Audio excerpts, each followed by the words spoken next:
प्रिय भैया बहनों, हम लोग पढ़ रहे थे प्राकृतिक वनस्पति एवं वन्यजीव संसाधन, और इसके अंतर्गत ये जो प्रभावित करने वाले कारक थे उनको पढ़ लिए थे, है ना। प्राकृतिक वनस्पति को प्रभावित करने वाले जो कारक थे, प्रभावित करने वाले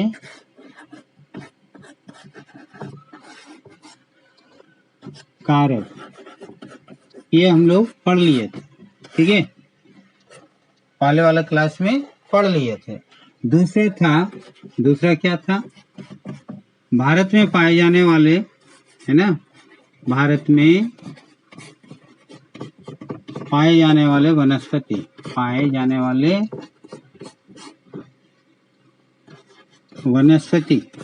ये भी हम लोग पढ़ लिए थे,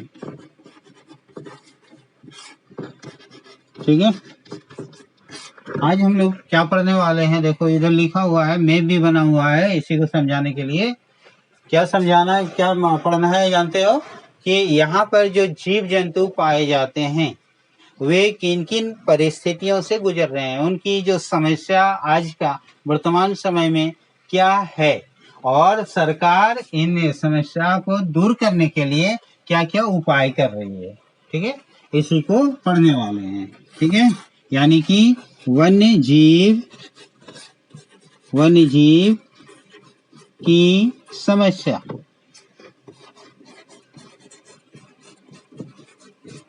एवं उनका निदान, ठीक है। ये पढ़ लेने से ये पूरा का पूरा चैप्टर कंप्लीट हो जाएगा, ठीक है। यानी कि इस चैप्टर का यह तीसरा पार्ट है ना। समझ में आया?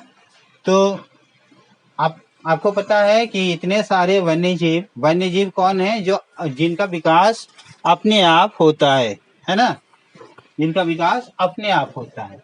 अरे अपने आप जब करेंगे, जब मानवीय हस्तक्षेप नहीं रहेगा तो क्या करेगा? मानव उसको नष्ट करने पर उतावला रहेगा। कैसे नष्ट करेंगे, कैसे बर्बाद करेंगे, इस पर ज्यादा काम करेंगे। यही कारण है कि आज के समय में हमारे जो प्राकृतिक वनस्पति है उनका बहुत ज्यादा दोहन हो चुका है, उनका जो क्षेत्रफल है बहुत घट गया है। उसी तरह जो जीव जंतु है ना, बहुत सारे जीव जंतु विलुप्त हैं, आजकल देखने को नहीं मिलेगा, ठीक है। फिर ऐसा ही अगर रफ्तार रहे तो आने वाली पीढ़ी के लिए भी ये जीव जंतु विलुप्त मिलेंगे। इसीलिए हमें क्या कोशिश करना चाहिए? सरकार क्या कोशिश कर रही है कि इनको कैसे संरक्षण मिले, उनके लिए तरह तरह का उपाय कर रही है, ठीक है। तो क्या क्या समस्या है उनको पहले देखेंगे, है ना। तो प्राकृतिक वनस्पति जो है उसको लोग क्या कर रहे हैं? काट रहे हैं। वृक्षों को लकड़ी प्राप्त करने के लिए पेड़ों को नष्ट कर रहे हैं, ठीक है। तो इससे पेड़ों की जो संख्या है धीरे धीरे घटते जा रही है।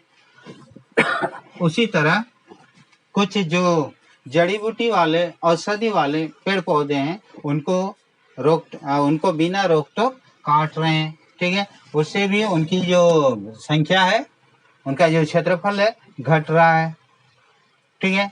कुछ और दूसरे जो व्यावसायिक तौर पर काम आते हैं, जैसे कत्था का नाम सुने हैं ना, जो पान में लगाया जाता है। तो कत्था के जो पेड़ों को बेरहमी से काटा जा रहा है, उनका व्यापार किया जा रहा है, और कत्था का जो पेड़ है वह अभी अपनी अस्तित्व के बचाव के लिए लड़ रही है, ठीक है। उसी तरह जो घने जंगल हैं वहां से भी लोग लकड़ी काट के ला रहे हैं, घरेलू उपयोग के लिए, इमारती लकड़ी के लिए, फर्नीचर के लिए, है ना। उसी तरह जीव जंतु कहीं खाल के लिए, कहीं हड्डी का चूर्ण के लिए, कहीं और तरह चिड़ियाघर में रखने के लिए जानवरों को लाया जा रहा है, ठीक है, ठीक है। या फिर शिकार कर रहे हैं। आपको पता है काला हिरण के शिकार में किसको सजा हुई थी? कोई फिल्मी हीरो का, है ना, पता है ना? बताओ तो कौन है? आप सोचते रहिए कौन हो सकते हैं, ठीक है। तो इन पर कानून बनाया गया है कैसे नष्ट नहीं हो। कौन बनाए हैं? सरकार की ओर से बनाया गया है। क्यों बनाया गया है? क्योंकि अभी की जो समस्या है ना, ये धीरे धीरे नष्ट होते जा रहे हैं, इसलिए उनके अस्तित्व को बचाए रखने के लिए ये कानून बनाया गया है। ठीक है ना। तो उसी तरह जीव जंतु के बचाव के लिए भी, उनके निदान के लिए भी एक आरक्षित क्षेत्र विकसित किया गया है। ठीक है, जहां पर शिकार करना पूर्णतः वर्जित है। ठीक है, वहां पर पेड़ पौधों को भी काटना मना है ना, और फिर जीव जंतुओं पर शिकार करना भी मना है। आपको पता है हमारे यहाँ पर गर्मी के दिनों में अप्रैल महीना में 14 अप्रैल के आसपास में लोग शिकार खेलने जाते थे दलमा पहाड़, और हिरन, खरगोश और जो दूसरे जो वन्य जीव है उनका शिकार करके ले आते थे। एक परंपरा बनी हुई थी, है ना। लेकिन ये परंपरा अभी लोगों के समझ में आया कि अगर इसी तरह हम लोग शिकार करते रहेंगे तो वन्य जीव नहीं रहेंगे, वन्य जीवों का अस्तित्व समाप्त हो जाएगा, है ना। कहा जाता है कि जो सरायकेला से जमशेदपुर जाते हैं ना, बीच में कांडरा नामक एक जंगल मिलती थी, अभी भी उनका बचा खुचा हिस्सा है। वहां पर जब गाड़ियां जाती थी, गाड़ी की जो सीटी बजती थी, उसमें हिरणों का जो झुंड है, खरगोशों का जो झुंड है, सड़क से इस पार से उस पार हो जाते थे। लेकिन अभी वे देखने को नहीं मिलता। ये हिरणों का जो झुंड है और खरगोशों का झुंड है, कहाँ चले गए जानते हो? लोग शिकार कर लिए, है ना। इसलिए आप लोग समझदार हैं, बड़े होकर के शिकार जो कर रहे हैं उन पर रोक लगाने का आप प्रत्यक्ष या परोक्ष रूप से प्रयास कीजिएगा, ताकि हमारा जो क्या कहेंगे उसको, पारिस्थितिकी तंत्र है, वह संतुलित बने रहे। तो सरकार की ओर से यह व्यवस्था किया गया है। आप लोग मैप देखिए, हम बड़े बड़े जगहों का जो परीक्षा में प्राय आता है उसको स्पष्ट कर दिए हैं। बाकी को मैप में अगर दिखाते हैं तो पूरा स्पष्ट नहीं हो पाएगा, इसलिए यहाँ लिख दिए हैं, है ना। क्या लिखा गया है? 14 जीव मंडल नीचे, यानी कि आरक्षित क्षेत्र 14 जीव मंडल है, जहां पर सरकार की ओर से जीव जंतुओं पर शिकार करना पूरी तरह से वर्जित है ना। ये कौन कौन सा है देख लो। नंबर 1 में मन्नार की खाड़ी। पता है आप लोगों को मन्नार की खाड़ी कहाँ पर है? इस तरफ है, यहाँ पर है। तो मन्नार की खाड़ी में यहाँ पर, मन्नार की खाड़ी इधर है, सॉरी यहाँ नहीं, मन्नार की खाड़ी यहाँ पर है। तो इस क्षेत्र में जो खाड़ी है, वहां पर जो जंगल है, वहां पर शिकार करना मना है। दूसरा है सुंदरवन का डेल्टा।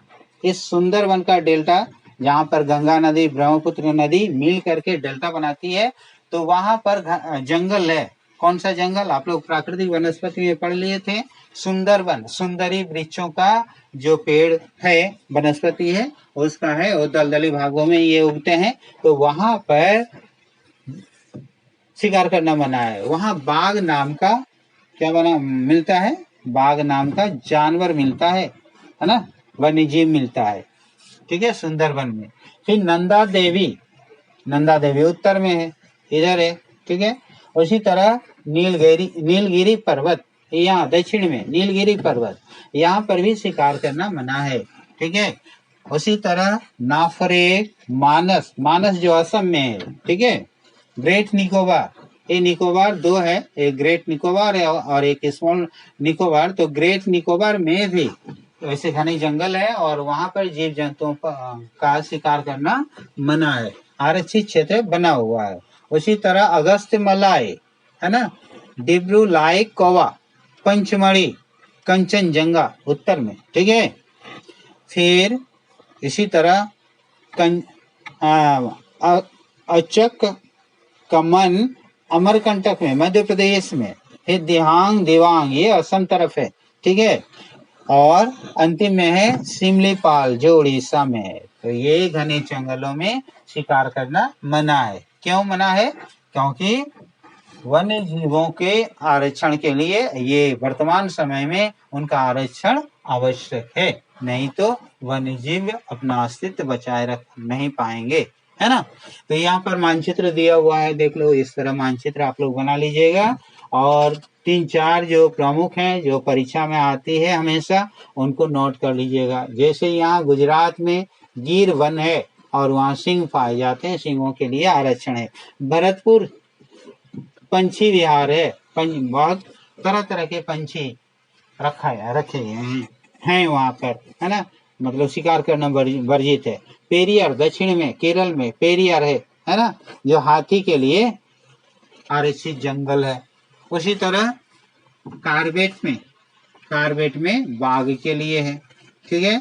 फिर कांजीरंगा, जो यहाँ चूंकि यहाँ जगह नहीं था इसलिए हम इधर एरो करके दिखाएं। कांजीरंगा में गेंडा, एक सिंग वाला गेंडा जो है उसके लिए वह प्रसिद्ध है। तो ये सबको आप लोग उतार लीजिएगा, बढ़िया से समझ लीजिएगा, ठीक है। ये क्यों जरूरी पड़ा उनको हमने समझाए, और इस पूरा ये चैप्टर को हम लोग किस तरह से पार्ट करके पढ़े ये हमने बताया।